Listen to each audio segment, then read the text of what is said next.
So,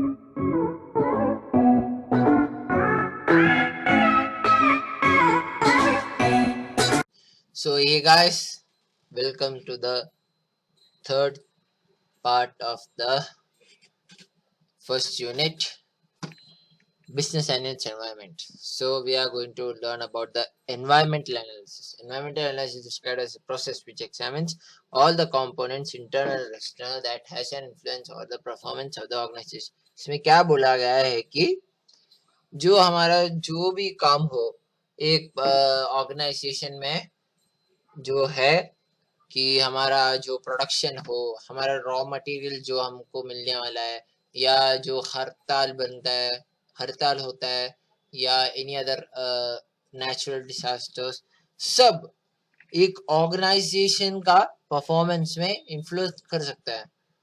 एक हमारा business का ग्रोथ में वो is a part of it.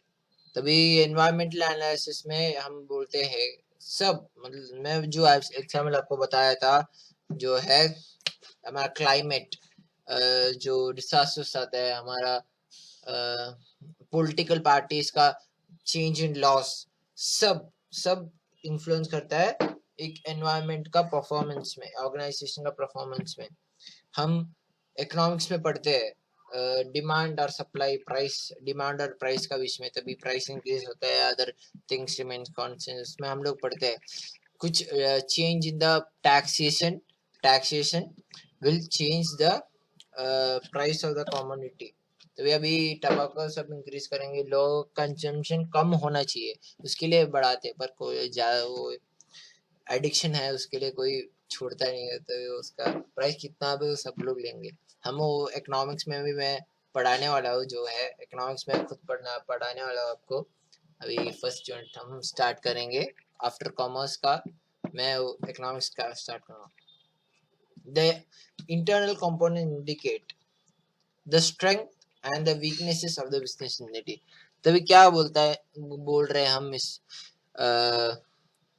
Sentence है कि हमारे जो इंटरनल कंपोनेंट्स है वो हमारा स्ट्रेंथ और वीकनेस ऑफ द बिजनेस का स्ट्रेंथ और वीकनेस बताता है। और वेयर एज एक्सटर्नल कंपोनेंट्स, जो बाहर का ये है, अपॉर्चुनिटीज और थ्रेट्स आउटसाइड द ऑर्गेनाइजेशन, जो है हमारा अपॉर्चुनिटीज और थ्रेट्स दोनों रिप्रेजेंट करता है। हमारा जो इंटरनल का है वो है हमारा स्ट्रेंथ और वीकनेस, मेरा क्या शक्ति है, मेरा जो वीकनेस है। मेरा शक्ति अभी बोल सकता हूँ मैं इसे सेकंड पार्ट में भी बोला था, मेरा स्ट्रेंथ है मैं बात कर सकता हूँ, मैं लिख सकता हूँ, या मैं पियानो प्ले कर सकता हूँ, वो मेरा स्ट्रेंथ है। और मेरा वीकनेस क्या है, मैं लिख सकता हूँ, मेरा हैंड राइटिंग खराब है, दैट इज माई वीकनेस। या मैं इमोशनल बहुत जल्दी हो जाता हूँ, दैट इज माई वीकनेस। वैसे ही बिजनेस का भी एक स्ट्रेंथ और वीकनेस होता है। अभी एजुकेशन वाइज तो स्ट्रेंथ हम क्या बोल सकते हैं, वो बहुत लोग को इम्प्रूव कर सकता है। उतना एजुकेशन में हम लोग को प्रॉफिट नहीं है क्योंकि नॉन प्रॉफिट ऑर्गेनाइजेशन है, पर हाँ हम लोग जो हम देते हैं बिजनेस मतलब एजुकेशन सर्विस के लिए, वो हमको वापस मिल जाता है। और वीकनेस क्या था, क्योंकि school most probably traditional way में क्लासरूम में होता है, पर अभी ऑनलाइन वे में टेक्नोलॉजी वेज हो रहा है। वीकनेस मतलब स्टार्टिंग में हमको हम कोई भी टेक्नोलॉजी हमको का सोचे नहीं कि जो कर सकता है, पर कैसे तो ये जूम, गूगल क्लासरूम, गूगल सब आया, और हमारा जो है एजुकेशन इम्प्रूव हुआ। इधर कोई साउंड आ रहा था उसके लिए। और the external components represent the opportunities and threat. Opportunities, मैं पेस्टल एनालिसिस का एक पीपीटी किया था मेरा कॉलेज के लिए, मैं हमारा FYF का as a part of PPT presentation. So मेरे को मालूम है अपॉर्चुनिटीज। अभी एप्पल का हम अपॉर्चुनिटीज लेंगे तो उसमें अपॉर्चुनिटीज क्या है, वो डेवलप्ड कंट्रीज में और इंक्रीज हो रहा है और उनका मार्केट ग्रो हो रहा है। उसी थ्रेट्स अभी यूएस और चाइना का बीच में जो सुपर पावर्स का दो जो फाइट है, उसका वजह से उनको थ्रेट आ रहा है कि अभी जो चाइना में जो एप्पल का पार्ट्स, हार्डवेयर पार्ट्स जो ला रहे हैं, उनको हाई टैरिफ डालेंगे, क्योंकि वो लोग दोनों का दुश्मनी, वो उनका थ्रेट है जो है अमेरिका, जो एप्पल फेस कर रहा है अभी इस टाइम में। और अभी हमारे features of environmental analysis, 3 environmental analysis. Holistic approach मतलब एक एक प्लेन टाइप ऑफ अप्रोच, और एक्सप्लेनेटरी मतलब उसका एक्सप्लोरेटरी मतलब उसको डीप, इसमें डीप जाके हम करेंगे। कंटिन्यूस मतलब हम एक टाइम नहीं वेट करेंगे और हम सब टाइम ट्राई करेंगे कि वो इम्प्रूव करे। और benefits of the environmental analysis, क्या बेनिफिट है? हम कुछ करेंगे तो उसको कुछ बेनिफिट भी चाहिए, या फुकट का तो हम कुछ नहीं करेंगे, पर है हाँ हेल्प करेंगे हम लोग सब टाइम, क्योंकि हमको खुद को ये होता है कि हम हेल्प करेंगे, तो that's giving benefits to others as human being we are. Okay, तभी provides an understanding of current and potential changes available in the firm's environment। जब हमको ये एनालिसिस करेंगे तो क्या हमको हम लोग क्या अंडरस्टैंड करेंगे, जो हम क्या हमको मालूम पड़ेगा, ये है कि potential in the firms environment, current और अभी का और फ्यूचर में क्या हो सकता है, वैसे हमको एक हमको मालूम पड़ेगा कि हमारा फर्म का एनवायरनमेंट क्या होने वाला है। Develops linkage between the organisation and this environment.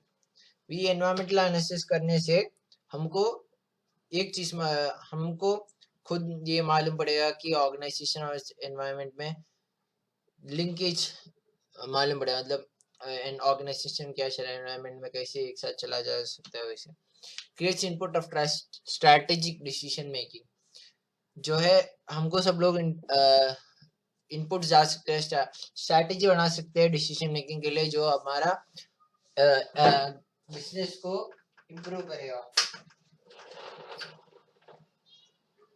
और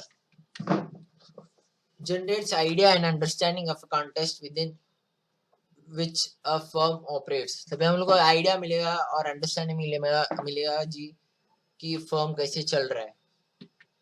contributes in the identification of risk, जो हम लोग जो एनालिसिस करेंगे वो हमारा में हमको बहुत हेल्पफुल रहेगा।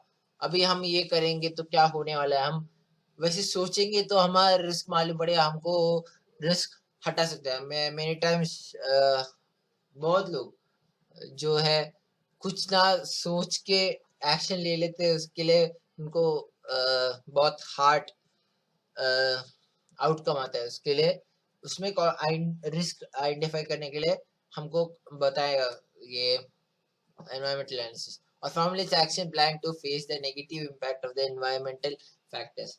तभी फॉर्मुलेट्स हमको एक्शन प्लान बताएगा कि नेगेटिव इम्पैक्ट क्या है हमारा एनवायरमेंटल फैक्टर्स को। और indicates future opportunities and challenges, में फ्यूचर में क्या होने वाला है, उसका क्या चैलेंजेस हो सकता है, वो सब इंडिकेट करेगा ये एनवायरमेंटल एनालिसिस।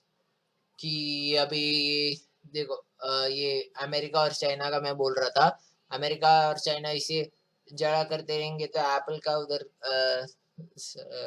उनका फर्म उधर रहना मतलब बहुत डिफिकल्ट रहेगा। उसके लिए चाइना और अमेरिका के कुछ होना चाहिए, नहीं तो एप्पल का भी दच्चे उड़ जाएगा। Okay, then give signal to the business in keeping itself dynamic and innovative. जो है बिजनेस, ये जो एनवायरमेंटल एनालिसिस है वो बिजनेस को बताएगा कैसे और इम्प्रूव कर सकता है और कैसे और अच्छे से उनको परफॉर्म कर सकता है। डायनामिक मतलब और कितना अच्छा से, और इनोवेटिव मतलब डिफरेंट फ्रॉम अदर्स। मैं सब टाइम मैं खुद ट्राई करता हूँ कि मैं कुछ डिफरेंट करूँ दूसरे लोग से। अभी 100 लोग है, तभी मैं उसमें से एक जन डिफरेंट हो करेंगे तो दूसरे सब लोग ऐसे ही डिफरेंट होंगे। encourages suitable modification strategies as per the environmental requirements। हमारा एक करेज मिलेगा मॉडिफिकेशन करने के लिए, modification strategy as per the environmental. अभी एनवायरमेंट को अभी ये कोविड टाइम में हमको बहुत इम्पोर्टेंट एसेंशियल था कि सैनिटाइजर्स हो, मास्क हो, सब बहुत एसेंशियल था। तभी जो एनवायरमेंट हम स्टडी करेंगे, स्टडी करेंगे तो हमको मालूम पड़ेगा हाँ ये अभी इम्पोर्टेंट है, तभी हम अभी मार्केट डालेंगे तो अभी यूजफुल होगा, पर हम सोचते हैं ये फ्यूचर में भी हो सकता था। वैसे सब रिस्क और ये सब ढूंढ के हम और हमको एंकरेज मिलेगा कैसे हम लोग स्ट्रैटेजी कर सकते हैं एनवायरमेंट का रिक्वायरमेंट्स में। और a result of the above in that environmental analysis helps an organization identify the present and future threats and opportunities। वैसे मैं बोला था जो है एप्पल का, ये चाइना और ये, तभी हमारा अपॉर्चुनिटीज क्या है उसमें से मैंने देखा था कि मैं खुद प्रेजेंटेशन में बोला था अपॉर्चुनिटीज है, क्योंकि वो ग्रोइंग डेवलप बहुत कंट्रीज डेवलप कर रहे हैं, जैसे एप्पल में उधर जाके उन लोग का कंपनी डालेंगे तो उनको भी वैसे डेवलपमेंट होगा। इंडिया में भी मैं आई थिंक सो आईफोन का भी रिसेंटली किधर तो ये भी रिसेंटली अभी ये आ गया था, कंपनी अभी एस्टैब्लिश लॉन्च किया है, तो वो that is your useful thing. Environmental analysis to provide a necessary and very useful pictures of the important factors which is influence the business, तभी बहुत सारे useful pictures of the important factors which influences, तभी हमारा business में क्या क्या influence कर सकता है, क्या क्या नेसेसरी है जो हमारा बिजनेस को इन्फ्लुएंस कर सकता है, वो ये एनवायरमेंटल एनालिसिस से हमको मालूम पड़ता है। और environment helps to understand the transformation of the industry environment, हमारे जो इंडस्ट्री एनालिसिस है वो हमको बताता है कि इंडस्ट्री एनवायरनमेंट में कैसे ट्रांसफॉर्मेशन ला सकता है। और limitations of environmental analysis unable to forecast the future and uncertainty for the organization, ये क्या बोल रहा है मतलब कि जो फ्यूचर में होने वाला है और कुछ दुर्घटना होना है वो हमको फोरकास्ट नहीं कर पाए, मतलब पहले ही बता नहीं सकते।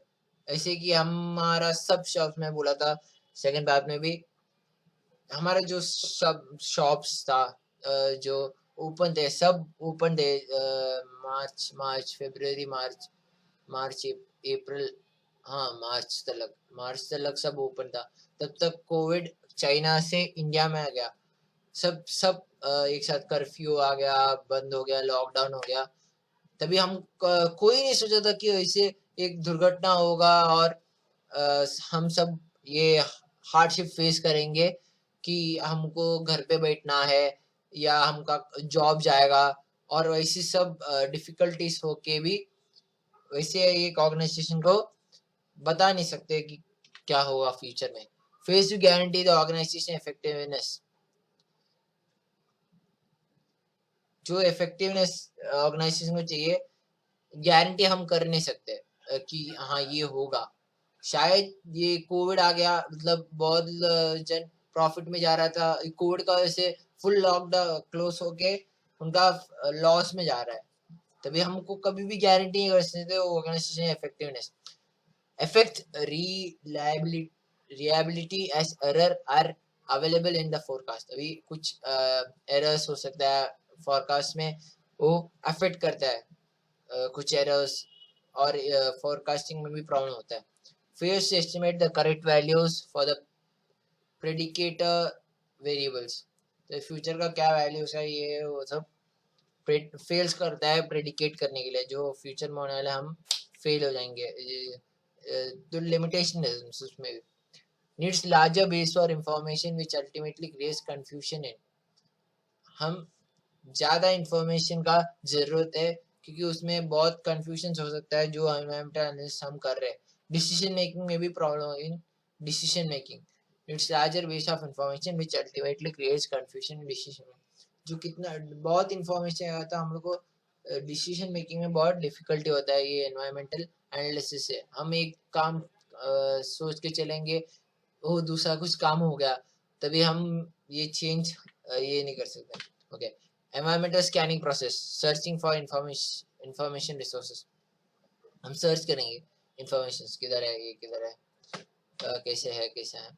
Selecting information resources to scan, हम लोग इंफॉर्मेशन सेलेक्ट करेंगे रिसोर्स स्कैन करने के लिए, कैसे ये क्या वर्क करेगा, क्या अच्छे से होगा, क्या identify category by which to scan, हम स्कैनिंग से हमको मालूम पड़ेगा कौन सा काम कौन सा हम यूज करना चाहिए। Determining special actions to take on scanning, हम लोग डिटरमाइन करेंगे स्पेशल एक्शन क्या करना चाहिए स्कैनिंग में। Types of environmental scanning, passive scanning, जो ऊपर ऊपर से हम करते हैं वो पैसिव स्कैनिंग। एक्टिव स्कैनिंग मतलब जो हर टाइम करेंगे। डायरेक्ट स्कैनिंग मतलब हम कंपनी का अंदर जाके उसमें सब अच्छे से सर्च करेंगे। Various technique of environmental, mainly दो टेक्निक्स है, एक शॉर्ट एनालिसिस है जिसमें है शॉर्ट एनालिसिस, वो है स्ट्रेंथ वीकनेस, स्ट्रेंथ आपको स्ट्रेंथ वीकनेस और दूसरा मैं आगे आपको बताऊंगा में। और है पेस्टल एनालिसिस। दो एनालिसिस मेनली हम एनवायरमेंटल एनालिसिस करते हैं। स्वॉट एनालिसिस, स्वॉट एनालिसिस मतलब strength, weakness, opportunities, threats analysis. और हमारा जो पेस्टल एनालिसिस है political, economical, social, technological, ecological और लीगल फैक्टर्स को हम फुल सर्च, ये सब एरियाज में हम पेस्टल एनालिसिस में सर्च करेंगे कि उन लोग में अपॉर्चुनिटीज क्या है, थ्रेट्स क्या है। हम शॉर्ट एनालिसिस में मतलब डायरेक्ट ये है, पर ये शॉर्ट एनालिसिस का ग्रेटर पार्ट है, बिगर पार्ट है। जो हम शॉर्ट एनालिसिस हम बोल सकते हैं माइक्रो इकोनॉमिक्स, और मैक्रो इकोनॉमिक्स हम पेस्टल एनालिसिस को बोलेंगे। कि पहले पेस्टल एनालिसिस हर बिजनेस का हर पार्ट को सर्च करके उसका अंदर से ये सोचेंगे कि हाँ इसमें क्या अपॉर्चुनिटीज, उसमें क्या थ्रेट है, पॉलिटिकल वाइज क्या अपॉर्चुनिटीज क्या है, सोशियोलॉजिकल वाइज क्या अपॉर्चुनिटीज क्या है, इकोलॉजिकल वाइज क्या अपॉर्चुनिटीज क्या करते रहे वो सब। तो इस शॉर्ट एनालिसिस में देखेंगे स्ट्रेंथ्स। हाँ, शॉर्ट एनालिसिस का फर्स्ट चेस है स्ट्रेंथ। उसमें क्या है, what advantages does your idea have. हमारा आइडिया, हमारा जो आइडिया है उसमें से क्या एडवांटेजेस है हमारा बिजनेस के लिए। How does this it serve the society better than anyone else. मैं जैसे बोला कि हम सब टाइम यूनिक होना चाहिए।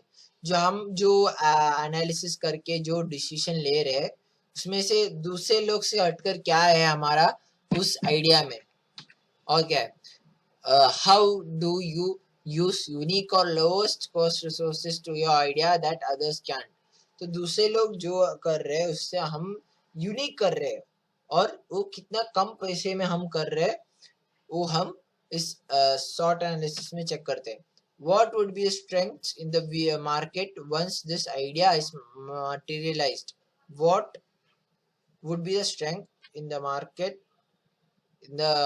once the idea is materialized? जो हमारा जो strength है हम अभी मार्केट में उतारने वाले थे, अभी हमारा strength क्या है उसके लिए वो है हम बोलने वाले। What factor means that you get the sale?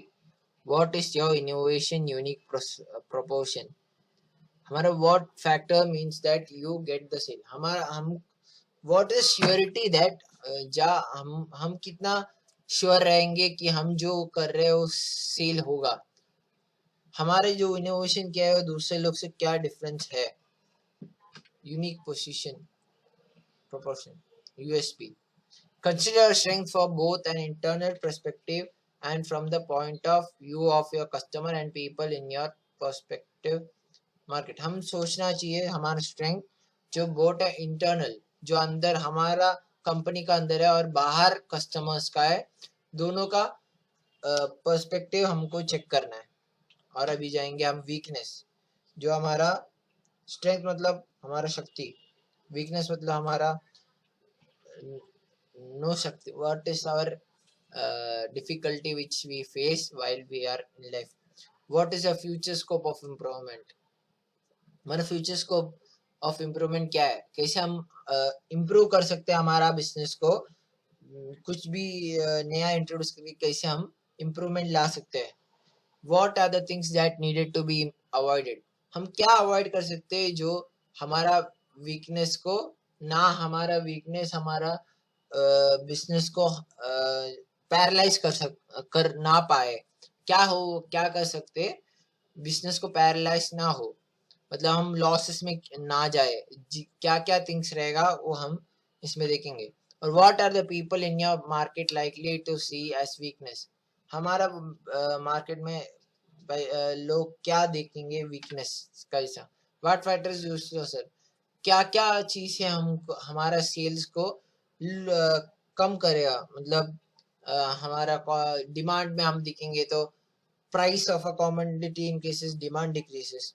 हमारा जो बिजनेस है, हमारा जो हम प्रोडक्शन कर रहे हैं उसमें क्या लॉस है, मतलब प्राइस का वजह से लॉस हो रहा है, या कॉम्प्लीमेंट्री गुड्स का वजह से हमको लॉस आ रहा है, या कॉम्प्लीमेंट्री हो या सब्स्टिट्यूट गुड्स में से हमारा लॉस हो रहा है फैक्ट्री का फैक्टर। और अपॉर्चुनिटीज हमारा क्या क्या हमारा इम्प्रूवमेंट कर सकते हैं। What good opportunities can you spot in relation to the innovative ideas you have? हमको क्या अच्छा अपॉर्चुनिटी है अभी? हम जो इनोवेटिव आइडिया यूज कर रहे हैं उसमें क्या अपॉर्चुनिटी मिल रहा है, क्या इम्प्रूवमेंट हो सकता है हमारा बिजनेस में?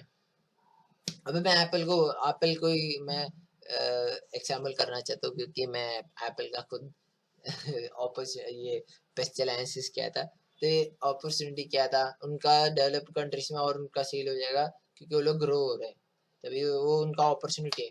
What interesting trends are you aware of? अभी ट्रेंड्स हर साल चेंज होते रहता है। कोई लोग ड्रेस में चेंजेस करते हैं, और पहले प्लेन जीन्स, प्लेन पैंट्स और शर्ट फेमस था। अभी क्या है, अब प्लेन जीन्स, प्लेन पैंट्स तो कोई यूज भी नहीं कर रहा है, सब लोग उसमें होल्स या कुछ स्लैंटिंग्स लाइंस बना के वो लोग यूज करते हैं, तभी वो दैट्स ट्रेंड्स को ये करेंगे। Useful opportunity can come from such thing as, क्या क्या हमारा अपॉर्चुनिटीज आ सकता है? Change in technology market on both a border and narrow scale. हमारा बॉर्डर स्केल और नैरो स्केल में क्या चेंजेस होता है टेक्नोलॉजी में? Changes in government policies related to your field. हमारा गवर्नमेंट पॉलिसी उसमें क्या चेंजेस से अपॉर्चुनिटीज हमारा इंक्रीज होगा। Changes in social patterns, population profiles, lifestyle changes and local events. तो ये हमारा जो टैक्सेशन पॉलिसी और हमारा जो कल्चर चेंज होएगा, तभी हमारा लाइफस्टाइल जो चेंज होएगा, तभी हमारा अपॉर्चुनिटीज भी वैसे चेंज होते रहेंगे। अभी पहले सब लोग सारी सब उनका अपॉर्चुनिटी था, अभी लोग मोस्ट प्रोबेबली जीन्स और टी शर्ट्स वैसे सब लोग प्रेफर करते थे। अभी ये लुंगी वो सब उसका डिमांड कम होगा, वैसे वो अपॉर्चुनिटीज, तभी ये जो लुंगी सब बेचते वो लोग पैंट्स में आना चाहिए क्योंकि वो ज़्यादा बिकता है, ऐसे उसका अपॉर्चुनिटी ऐसे रहेगा। और अभी थ्रेट्स जो हमको हार्मफुल हो सकता है, तभी हम हर टाइम देखेंगे एक बिजनेस या हमारे पर्सनल लाइफ में भी जो हमको थ्रेट लगेगा हम उसको हटाएंगे, क्योंकि वो लाइफ में रहेगा तो हमारा भी डिस्ट्रॉय होगा, वो भी डिस्ट्रॉय होगा और हमको भी डिस्ट्रॉय करेगा, तभी उसके लिए वो threats. What obstacles are you likely to be faced? हम क्या ऑब्स्टिकल्स फेस करेंगे? और what are your competitors doing? हमारा कॉम्पिटिटर्स क्या करेंगे? आर क्वालिटी स्टैंडर्ड्स और specification for your job product और सर्विसेज चेंजिंग? हमारी जो जॉब क्वालिटी है, जो जॉब चेंज हो रहा है क्या, प्रोडक्ट्स चेंज हो रहा है, सर्विसेज चेंज हो रहा है क्या थ्रेट्स का वजह से? या इस changing technology threatening your position? जो हम अभी सुपर पावर है, अभी पहले जियो फ्री में सबको नेट 1 GB नेट और कॉल्स दे रहा था, तभी वो अभी खुद का कुल्हाड़ी मार रहा था, पर वो अभी मोस्ट यूज्ड सिम जियो ही है, क्योंकि उसने वो जो 1 ईयर का फ्री सबको free wifi, free internet, free calls दिया, तभी सब लोग उसमें गए। तो अभी वोडाफोन आइडिया हो वो भी जा रहा है, बीएसएनएल तो बीएसएनएल ऑलमोस्ट लॉकडाउन में लॉक होने वाला है, बैंकरप्ट होने वाला है, और वोडाफोन आइडिया भी ऑलमोस्ट बैंकरप्सी में मैं सुना, जो न्यूज़ में बीच में देखता हूँ। और जो है एयरटेल अभी चल रहा है, कभी भी कुछ भी हो सकता है। मैं एयरटेल यूजर हूँ तो मेरे को, मैं सोचूंगा कि ना हो, कुछ हो सकता है, कुछ भी हो ना। फ्यूचर इस जियो अभी मार्केट पकड़ा है, तो ऐसे थ्रेट्स वो तभी जियो का वजह से जो है ये मोनोपोलिस्टिक कंपटीशन है जो सिम कार्ड का है, तभी सेम चीज दूसरा टाइप में बेच रहे हैं, प्राइस कम में बेच रहे हैं, और मैं सॉरी ओलिगोपोली में, तो सेम चीज ओलिगोपोली दो तीन लोग है उसमें, उन लोग का भी इसमें ये ओलिगोपोली मार्केट है, तभी थ्रेट्स है। वो दूसरा एक जन का ये दूसरा लोग को थ्रेट्स है, तभी दूसरे लोग भी वैसे चीज कर रहे हैं। वैसे एग्जाम्पल जियो 399 में 3 मंथ्स 2 मंथ्स दे रहा है, वैसे एयरटेल हो, वोडाफोन हो, वो लोग आइडिया हो, सब चेंज किया, वैसे ही चेंज किया। और could any of the weaknesses seriously threaten your business? अभी वीकनेस, मेरा वीकनेस है जो मैं खुल ओपनली बोलूंगा, मेरा वीकनेस है जो हैंड राइटिंग है, तो वो हैंड राइटिंग मेरा जो मैं खुद एंटिटी हूँ वो मेरे को थ्रेट करता है क्या? हाँ श्योरली करता है, मेरे को इम्प्रूव करना है। पर क्या बोले, मैं इम्प्रूव करूंगा अभी, वो अभी बचपन में हो जाता है, अभी बड़ा होके वो बहुत डिफिकल्ट होता है। तभी बिजनेस में वैसे जो हमारा वीकनेस है वो हम सीरियसली थ्रेटन कर सकते हैं। मेरा फ्यूचर में शायद मेरा कुछ भी हो सकता है, मैं नहीं तो दूसरा कुछ फील्ड जो मेरा हैंडराइटिंग से रिलेटेड ना हो करना पड़ेगा, नहीं तो कुछ ऑल्टरनेटिव चूज करना पड़ेगा जो मेरा हैंडराइटिंग को ऑल्टरनेट कर सकते हैं। वैसे ही बिजनेस को भी, अभी बिजनेस का वीकनेस है उनका, लेबर्स है बहुत, कामचोर लोग है, तभी उन लोग का वो वीकनेस है, तभी वो कामचोर लोगों को हटाना पड़ेगा।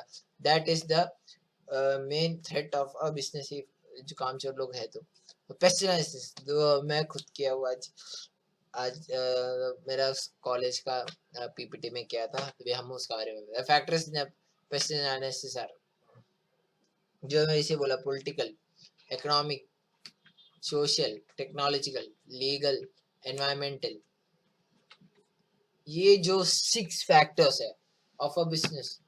हमारा बिजनेस अकेला इंटरनल इंटरनल में ही नहीं वर्क करता है, हमारा inner workers does not depend, हमारा बिजनेस ओनली इंटरनल में नहीं, एक्सटर्नल, ये एक्सटर्नल है। ये सब पॉलिटिकल हो, इकोनॉमिक हो, सोशल हो, टेक्नोलॉजिकल हो, लीगल हो, एनवायरमेंटल हो, ये सब हमारा अपॉर्चुनिटीज थ्रेट्स का एक मीन है। मतलब विदाउट एनालिस करेंगे तो हम ये सब फैक्टर्स को चेक करेंगे, क्योंकि हमारा बिजनेस अच्छे से फ्लरिश करना है तो हम उसमें डीप नॉलेज का बिना हम फेल हो जाएंगे। फर्स्ट जाएंगे मार्केट में घुसेंगे, एक 1 मंथ हो गया सीधा लॉकडाउन, बैंक्रप्सी, घर पे जाओ, वैसे होगा। हम लोग उसका बारे में पहले पढ़ेंगे, फिर कोई डिसीजन बिजनेस कोई कर रहा है वो 10 बार सोच के ही वो बिजनेस को चूज करना चाहिए। अभी मैं, आप सोच लो मैं एक क्लासेस चालू करने वाला, तो मैं सोचना चाहिए उस जगह पे कितना क्लासेस है, उनका प्राइस क्या है और मेरा प्राइस क्या है, वैसे सब सोच के हमको हमारा जो डिसीजन है बिजनेस का वो करना चाहिए। अभी पॉलिटिकल फैक्टर्स, पॉलिटिकल फैक्टर्स में फर्स्ट टैक्स पॉलिसीज, हर एक गवर्नमेंट आता है एक नया नया रूल लेके आता है। जो कांग्रेस का टाइम में था सब इनडायरेक्ट टैक्स था, वैट हो, वैट था और बहुत वैसे एग्जाम्पल्स थे। वैट, होटल में भी वैसे वैट टैक्स या कुछ वैसे वैसे था। पर अभी बीजेपी आया, first year to second year वैसे चलने का, मतलब फिर फर्स्ट ईयर में वैसे ही कांग्रेस का चला, फिर दूसरा ईयर में वो आ गया, वो जीएसटी इंट्रोड्यूस किया जो फ्रांस में हुआ था, इंट्रोड्यूस किया। सब हर टैक्स को हटा के वो एक टैक्सेशन पॉलिसी में लाया, मतलब GST, goods and service tax, उसमें हर एक जीएसटी का 2% हो, 5% हो, हर एक नेसेसिटीज को 0% है, ये नेसेसिटीज ब्रेड हो, मिल्क हो, उसमें सब नो टैक्सेशन। बाकी सब जो लग्जरियस आइटम है वैसे जीएसटी भी बढ़ता है, तो उसका बोल सकते हैं उसका यूज कम करने के लिए या उनसे रेवेन्यू मिलने के लिए ऐसे सब टैक्सेशन पॉलिसी। और है एनवायरमेंट, एम्प्लॉयमेंट लॉस, तभी हर एक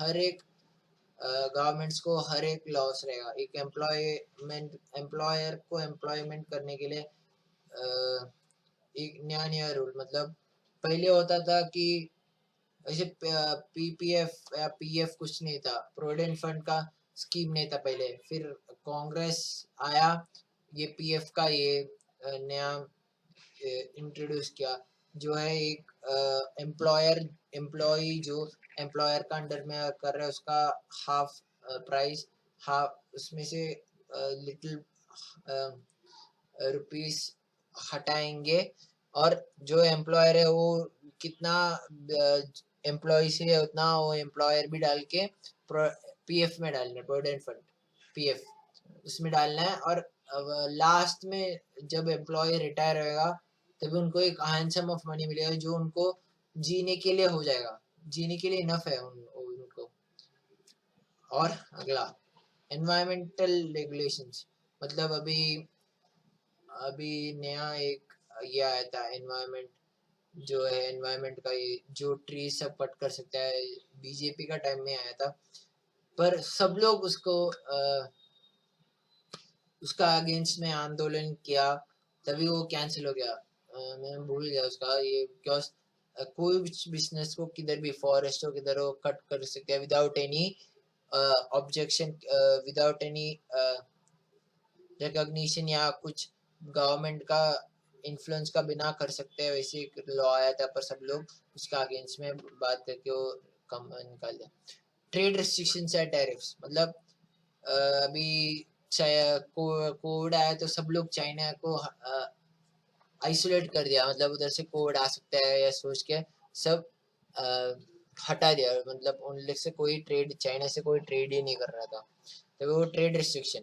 और ये टैरिफ्स मतलब जो है टैक्स हम टैक्स जो एक्सपोर्ट या इंपोर्ट में डालते हैं, इंपोर्ट में इम्पोज करते हैं, वो टैरिफ इम्पोज करेंगे तो इंपोर्ट एक्सपोर्ट में मैं बोला था पेस्टल एनालिसिस, जो मैं आईफोन का किया था, तो उसका प्रॉब्लम क्या है, अमेरिका और यूएस जो है, चाइना और अमेरिका और चाइना जो है जो फाइटिंग में है, और अमेरिका जो सुपर चाइना को हटाना देख रहे हैं, मैं बोल रहा था उसका दोनों का बीच में जो ये है, तभी चाइना को टैरिफ जो आईफोन है वो अमेरिकन मल्टीनेशनल कंपनी है, तो चाइना को क्या है, तभी चाइना आईफोन को हटाने के लिए वो क्या टैरिफ इम्प्रूव कर सकता है, जो गुड्स आईफोन जो इम्पोर्ट करता है उसके लिए। पॉलिटिकल स्टेबिलिटी जो है, एक पार्टी कंटिन्यूसली रहना चाहिए। गवर्नमेंट टाइप्स एंड स्टेबिलिटी, जो गवर्नमेंट चेंजेस होता है उसका स्टेबिलिटी क्या है। Freedom of press, rules, levels of bureaucracy, corruption, जो हर एक ये हर एक पॉलिटिकल पार्टी हर एक है। अभी पहले कांग्रेस टाइम में तो मीडियास मतलब ऐसे खुला था कि कुछ भी बोलो चलेगा, कांग्रेस से चुप बैठ रहा था, पर बीजेपी आके ये फ्रीडम ऑफ प्रेस को सप्रेस किया है, some level it is suppressed, पर हम ऐसे गवर्नमेंट को हम ना बोल के उसके लिए हम सब लोग चुप बैठते हैं, पर जो है सप्रेस किया है सब लोग। If anybody says against Shri Narendra Modi ji या किसका अगेंस्ट हम बात करेंगे तो हम भी जेल जाएंगे। I respect him as a prime minister, he is a good prime minister, but somewhere he is lacking, जो है प्रेस को बोलने में के लिए भी डर लगता है, क्योंकि in future they can also go in jail.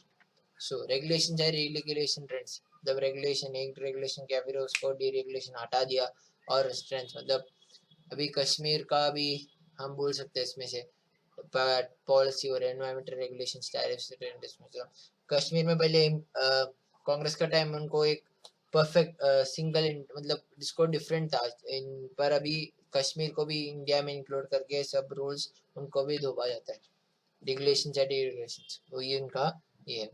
Environmental consumer protection regulations, मतलब environmental consumer protection act, consumer protection act, इसमें जो बोलता है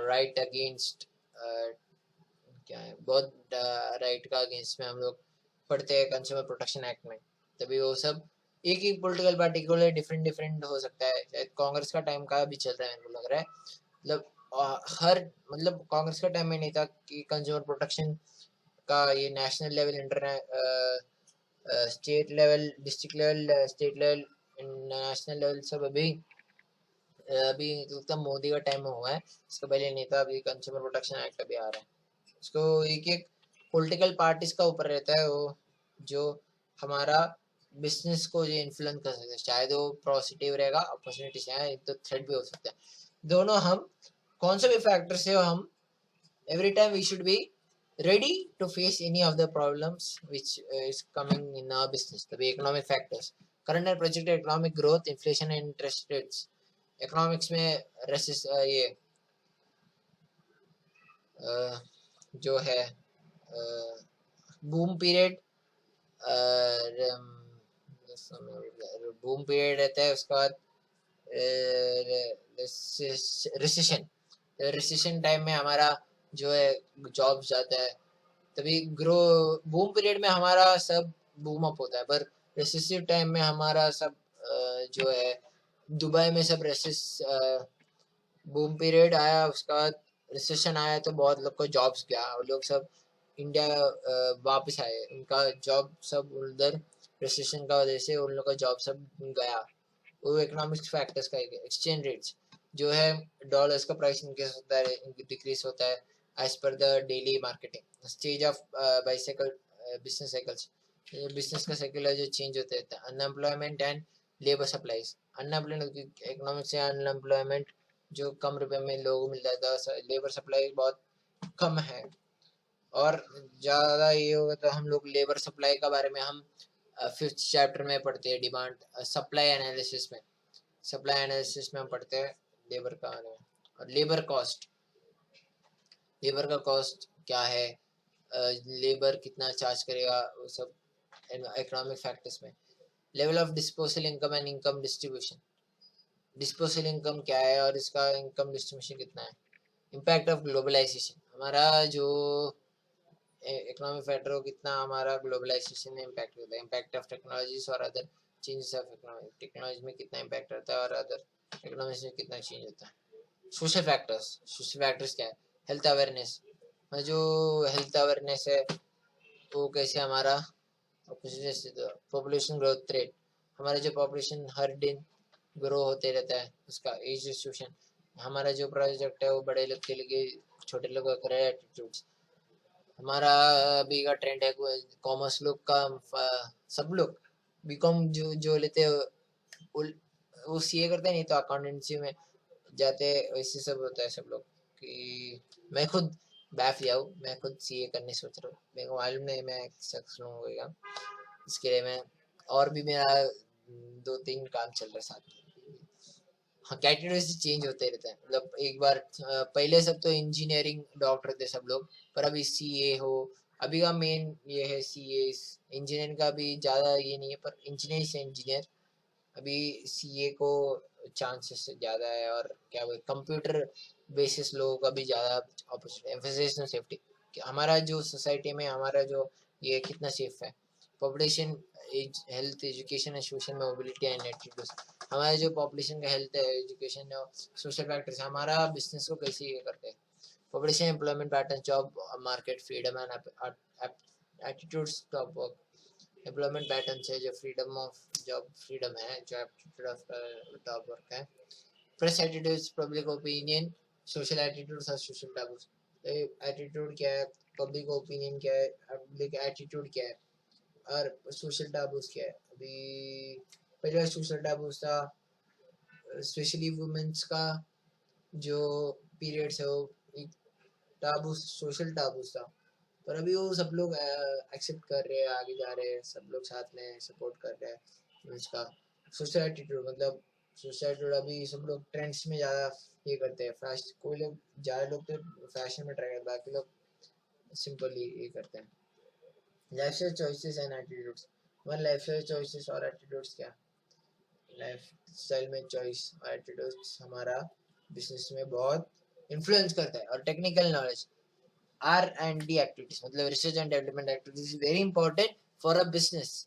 हम पढ़ते हैं, हमारा उसी में हम पढ़े 12th स्टैंडर्ड में, रिसर्च एंड डेवलपमेंट का खुद एक सेपरेट एरिया चाहिए हमारा बिजनेस में, तभी वो रिसर्च एंड डेवलपमेंट से कितना इम्प्रूवमेंट होगा उतना हमारा अपॉर्चुनिटी है। मतलब अभी मैं बोल सकता हूँ अमूल बटर का पहले प्लेन सॉल्टी वाला था, फिर जो प्रेशर है उन लोग के लिए, वो लोग अमूल लाइट निकाले जो सॉल्ट कम है, प्राइस भी कम है। वैसे जो है रिसर्च एंड डेवलपमेंट से हमारा चोकोस पहले प्लेन सी जैसे था, अभी स्टार मूनशाइन स्टार्स है, और क्या है मूनशाइन स्टार्स है, और क्रंची चोको क्रंच है, वैसे डिफरेंट डिफरेंट है। Impact of emerging technology and research and development activities. Emerging technology को रिसर्च एंड डेवलपमेंट एक्टिविटी ऊपर पढ़ा था। Impact of internet, reduction in communication cost and increase remote working, जो internet का impact क्या हो रहा है, रिडक्शन कम्युनिकेशन का कॉस्ट कितना हो रहा है इंक्रीज इन रिमोट वर्किंग, कितना ये हो रहा है, इम्पैक्ट ऑफ टेक्नोलॉजी ट्रांसफर, हमारी जो टेक्नोलॉजी है वो कितना ट्रांसफर हो रहा है।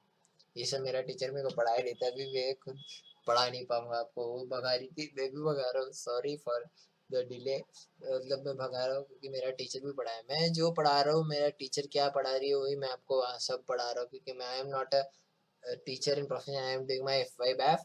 सो मैं जो मेरा टीचर पढ़ा रहा है मैं को क्या मालूम पड़ रहा है, मैं आपको पढ़ा रहा हूँ, क्योंकि मेरे को भी इम्प्रूव हो सकता है, मैं आपको पढ़ाएंगे, मैं पढ़ाऊंगा तो legal factors, increasing licensing framework, एक लाइसेंसिंग फ्रेमवर्क होता है, एम्प्लॉयमेंट लॉस, जो हम लोग एम्प्लॉयमेंट लॉस का जो पॉलिटिकल फैक्टर लेके, तो कॉम्पिटिशन लॉस, मतलब एक जगह ये कॉम्पिटिशन लॉस मतलब जो हमारे लाइब्रेरी हम लोग केस दे सकते हैं या ऐसे ऐसे कुछ, फॉरेन ट्रांजैक्शन लॉस, मतलब फॉरेन ट्रांजैक्शन लॉ मतलब टैरिफ का, चाइना में मैं बोला एप्पल का टैरिफ इनक्रीज कर सकते हैं, उनका जो प्रोडक्ट इंपोर्ट कर रहे हैं उनको इनक्रीज कर सकते हैं, क्योंकि चाइना में वो चाइना को उनका एप्पल का मार्केट तोड़ना है, उसके लिए टैक्सेशन लॉस, ऐसी टैरिफ भरना या इंटरनल जीएसटी जैसा ऐसे करेंगे तो एनवायरमेंटल फैक्टर्स, एनवायरमेंटल इम्पैक्ट्स, क्या एनवायरमेंट को इम्पैक्ट होता है, एनवायरमेंटल रेगुलेशन लेजिस्लेशन क्या, energy availability and cost, energy availability और कॉस्ट कितना है ये हमारा इसमें, ये होता है वेस्ट डिस्पोजल, हमारा क्या वेस्ट डिस्पोज कर रहे हैं। ओके, तब हम बंद कर रहे हैं, मैं बोला था इसी, हम मेरा टीचर पढ़ाया ही नहीं है, मेरे को भी नहीं पढ़ा सकता, मैं जो भी पढ़ा हुआ है मैं आपको भी पढ़ाने मैक्सिमम ट्राई किया। सो थैंक यू गाइस, अभी हम इकोनॉमिक्स या और एक पार्ट रहेगा तो मैं आपको ये ओसीएम का पढ़ाऊंगा, मतलब कॉमर्स का पढ़ाऊंगा, नहीं तो हम इकोनॉमिक्स या दूसरा कोई हम आगे आएंगे, और एफएम का बाकी है इंट्रोडक्शन का साथ, तो हम वो करेंगे। Okay, thank you, do like share and subscribe.